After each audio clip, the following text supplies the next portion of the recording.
my photos, and the same light that is falling on my subject in here is falling on the card. So it's the same color of light.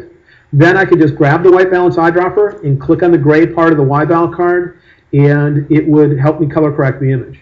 So if you ever end up shooting people or anything else where skin tones might be important, that kind of thing, you're uncertain what the light source is as far as exactly what color it is, you might want to get a Y-Bal card, put it in your first shot, make sure the light falling on your subject is falling on it, and then you can use it to do the white balance. So that's white balance. Now, white balance can be used to try to color correct a picture, to get rid of a color cast, but it can also be used to try to push color into your picture. And so let's look at doing both of those. So here's an image that I think has a bad color cast. Here I was at a winery. We're down in the cellars in the basement, and I happened to see this little area with old bottles and things, took a picture. My camera was set to auto white balance, and it might have even been my iPhone. I don't remember what I used to shoot it, but when I got it back, it looked extremely yellow. So I could manually adjust it using temperature and tint, and to do that, I would look at the image and say, what is there too much of? In this case, I would say yellow to begin with.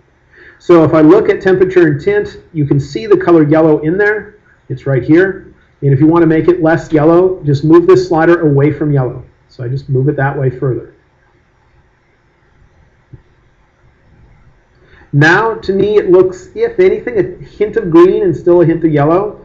I've moved this to the extreme, so I can't move it any further that direction. I might as well move the other slider away from green. And if I move too far, it gets to be too magenta. But somewhere in there, at least according to the screen I'm looking at, about there, is starting to look okay.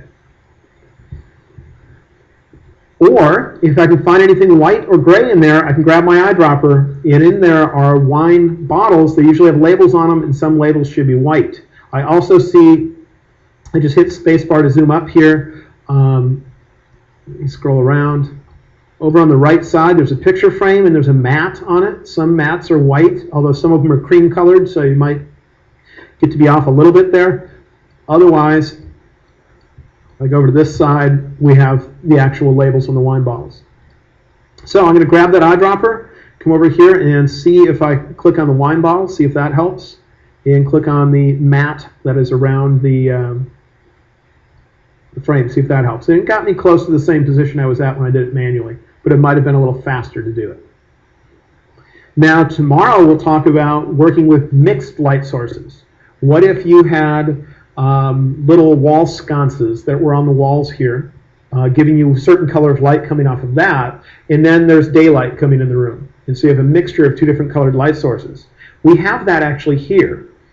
In this room, everything is lit by the same color of light, but in the distance, through this archway, is another room.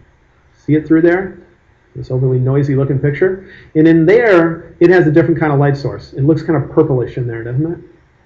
And if all I know about how to use is white balance and using it through this area, I'm going to be able to compensate for one of those light sources or the other, not both. But tomorrow when we start talking about isolating small areas of an image, we'll be able to go right into that area and get rid of the color cast that's in there, make it look less purple, just so you're aware of that.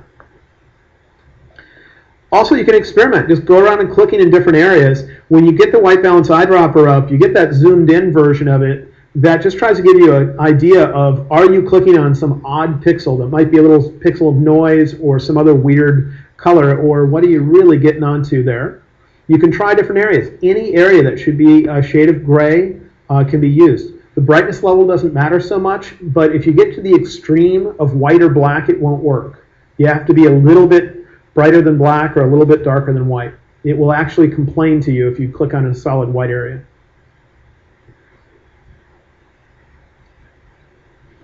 So that's correcting some color casts. Now let's look at a few instances when I might want to instead introduce some color casts. Here's an image I shot where I just missed, I think it was sunrise. And it's just driving. I couldn't get to this location fast enough, and was bummed when I got there and the sun had already done its magic. So before we end up adjusting this image, earlier we had cropped a picture, and there's one thing I'd like to talk about related to cropping because I just noticed it here.